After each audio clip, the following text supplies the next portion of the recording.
देशाचे पंतप्रधान नरेंद्र मोदी आणि शरद पवार एका व्यासपीठावर होते.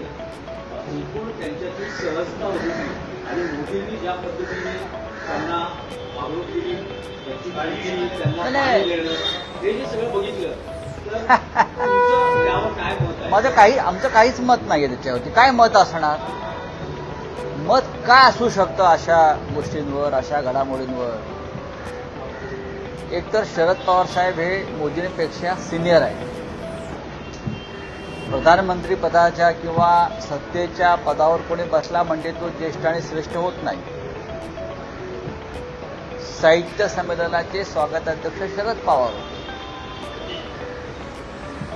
आणि खरं म्हणजे मला असं वाटलं की मोदी बसणार नाहीत त्यांच्या बाजूला. भटकत्या आत्म्याच्या बाजूला प्रधानमंत्री कसे काय बसतील? त्यांना कसं काय पीएमओने बसू दिलं? भटकती आत्मा आहे ना. तुम्ही जे म्हणताय आदर, सन्मान, मान, हा एक व्यापार आणि ढोंग असतो तेवढ्या पुरता. एखाद्याविषयी आदर, सन्मान, मान असतं. आता मोदींना हिंदुहृदय सम्राट बाळासाहेब ठाकरे यांच्याविषयी फार आदर, सन्मान, मान आहे असं ते नेहमी भाषणात सांगतात. पण बाळासाहेब ठाकरेंची निर्मिती असलेली शिवसेना त्यांनी निर्दयपणे फोडली ना, तोडली. शरद पवारांचा कष्टातून उभा केलेला पक्ष मोदींनीच फोडला ना. तो कसला आदर, सन्मान, मान? देखल्या देवा दंडवत अशी म्हण आहे मराठी. आम्हाला माहिती आहे ना सगळं काय असतं आणि काय नाही. मोदी यांचे उजवे हात अमित शहा महाराष्ट्रातून काय म्हणाले पवारांविषयी?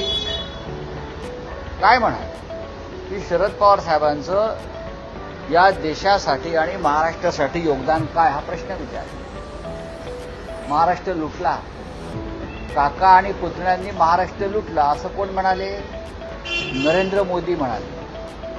त्यातला पुतण्या त्यांच्याच व्यासपीठावरती काल त्यांच्याच पक्षामध्ये आहे लुटणाऱ्यांपैकी.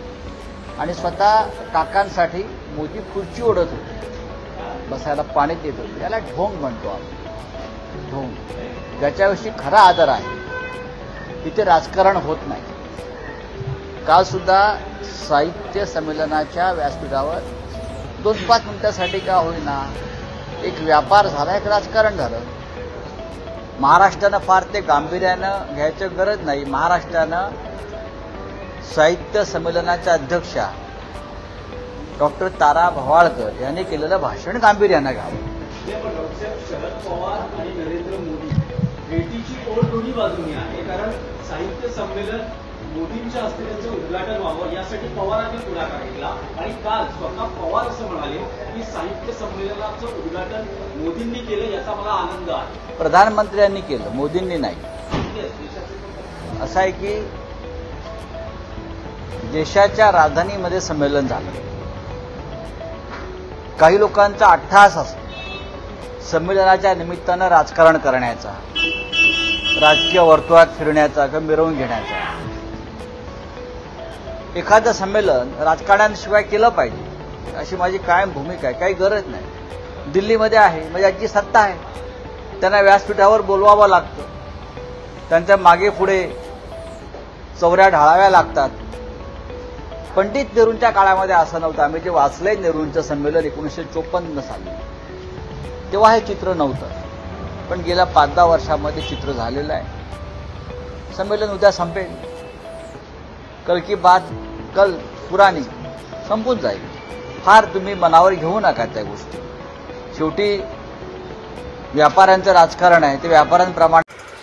नवीन घडामोडी पाहण्यासाठी आजच आम्ही मुंबईकर 24 तासला लाईक करा, सबस्क्राईब करा आणि अपडेट रहा.